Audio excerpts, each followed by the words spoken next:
अरे कमी वापर पण अस्सल वापर. MDH काश्मीरी लाल मिरची पावडर. खरं तर मी माननीय देवेंद्र फडणवीस साहेबांचं आभार व्यक्त करेन आणि छगनरावजी भुजबळांसारखा ओबीसीची भूमिका मांडणारा आणि ठाम भूमिका घेणारा, ओबीसीच्या बाबतीमध्ये कुठलीही तडजोड न करणारा नेता महाराष्ट्राच्या कॅबिनेटमध्ये असणं आवश्यक होतं.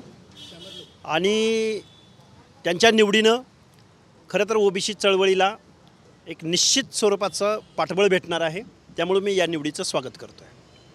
खरं तर आगामी स्थानिक स्वराज्य संस्थांच्या निवडणुका आहेत आणि कुठेतरी त्या डोळ्यासमोर ठेवून हा निर्णय घेतला का, काय वाटतं असं काय? निश्चित, कारण स्थानिक स्वराज्य संस्थांच्या निवडणुकांचं बिगुल वाजलेलं आहे. 27% ओबीसीचं आरक्षण 1994 ते 2024पर्यंत हे सस्टेन केलेलं आहे. तर ओबीसीचा वॉईस किंवा ओबीसीची नाराजी कुठल्याही पक्षाला परवडणारी नव्हती आणि हा मुद्दा डोळ्यासमोर ठेवून अजितदादा पवारांनी हा निर्णय घेतलेला आहे. त्यांच्या भूमिकेचं मी स्वागत करेन. पण मी महाराष्ट्राला सांगेन की वेट अँड वॉच. पुढच्या काही कालावधीमध्ये अनेक मंत्री या महाराष्ट्राच्या मंत्रिमंडळात दिसतील.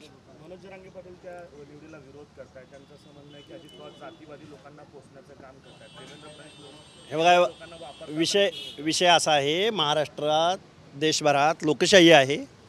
सर्व लोकांचं प्रतिनिधित्व सत्ताधाऱ्यांना मंत्रिमंडळात हवं असतं आणि असलंच पाहिजे, हे लोकशाहीची तत्त्व सांगतात. त्यामुळे जरांगेंना या गोष्टी किती कळतात यावर माझी शंका आहे.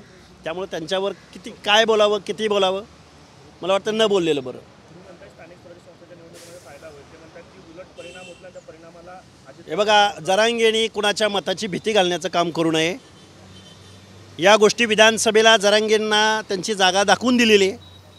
ज्या पद्धतीनं जरांगेंच्या शब्दावर काही मतं एकत्रित येत असतील तर ओबीसीची सुद्धा एकत्रित येतात, हे महाराष्ट्राच्या विधानसभेला बघितलेलं आहे जरांगेंनी. त्यामुळे जरांगेंनी मताची भीती कुणाला घालू नये, कारण ओबीसींना सुद्धा काही कळत नाही या भ्रमात जरांगेंनी राहू नये.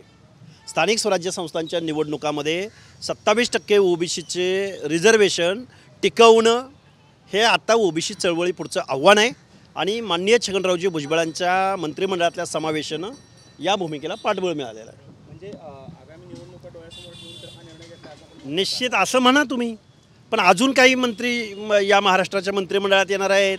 केंद्रामध्ये एखादा महाराष्ट्राचा एखाद्या खासदार देशाच्या मंत्रिमंडळात जाणार आहेत. त्यामुळे wait and watch. Damage control चालू आहे महाराष्ट्रामध्ये. कोण जाऊ शकतं, काय तुमचा इशारा कोणाकडे आहे? इशारा मी कालच बोललो आहे. कालच म्हणजे अजून 24 तास पूर्ण व्हायचे आहेत. मी कालच बोललो आहे, महाराष्ट्राच्या मंत्रिमंडळात जयंत पाटलांची एंट्री आहे, रोहित पवारांची एंट्री आहे आणि देशाच्या मंत्रिमंडळात सुप्रियाताईंची एंट्री आहे. आमचा प्रश्न एकच आहे, आमच्या ओबीसींचे हक्क अधिकार टिकले पाहिजेत आणि हे हक्क अधिकार टिकण्यासाठी यांच्या अगोदर डॅमेज कंट्रोल म्हणून माननीय भुजबळ साहेबांचं कसं का असं ना, भुजबळ साहेबांच्या मंत्रिमंडळातल्या समावेशानं आम्ही आनंदी आहोत. अंजली दमाने असं म्हणतात की भ्रष्टाचाराच्या विरोधात मी ज्यांच्या विरोधात लढले अशा सगळ्या भ्रष्टाचारांना मंत्रिपद दिलं जात आहे. मंत्रिपद दिलं गेलं. अंजलीताई दमानी यांना फक्त भुजबळ दिसतात, बाकीचे दिसत नाहीत. अंजलीताई दमानी यांचा सिलेक्टिव्ह प्रोग्राम आहे आणि अंजलीताई दमानी असोत किंवा मनोज जरांगे असोत, यांना भुजबळांची का वेळ आहे हे महाराष्ट्राला माहिती आहे. आणि अंजलीताई दमानी यांना इतर मंत्री दिसत नाहीत का? त्यामुळं हा ठरलेला प्रोग्राम आहे अंजलीताई दमानी यांचा. पॅकेजवर अंजलीताई दमानी या चालतात, काही ठराविक मंत्र्यांच्या विरोधातच बोलतात. त्यामुळं त्यांना शुभेच्छा आहेत, त्यांनी काही बोलावं. खरं तर आपण जसं म्हणालात की रोहित पवार असतील, सुप्रिया सुळे असतील, यांचा देखील समावेश दिसू शकतो मंत्रिमंडळात. जर त्यांना मंत्रिमंडळात घेतलं, दोन्ही राष्ट्रवादी एकत्र आल्या तर त्यांचं स्वागत तुम्ही कराल का त्या निर्णयात? हे बघा, आम्ही छगनराव भुजबळांच्या कॅबिनेटमधल्या समावेशाचं स्वागत केलं आहे. जी माणसं ओबीसीच्या हक्क अधिकार पंचायत राजमधल्या आरक्षणाच्या बाबतीमध्ये सकारात्मक भूमिका घेतील त्या सर्वांचं आम्ही स्वागत करू. जी माणसं या धोरणाच्या विरोधामध्ये आड येतील आम्ही त्यांना कडाडून विरोध करू. मग ते भाजप असो, काँग्रेस असो, राष्ट्रवादी असो, सेना असो, कोणी असो, आमची प्रायोरिटी ओबीसींची आहे.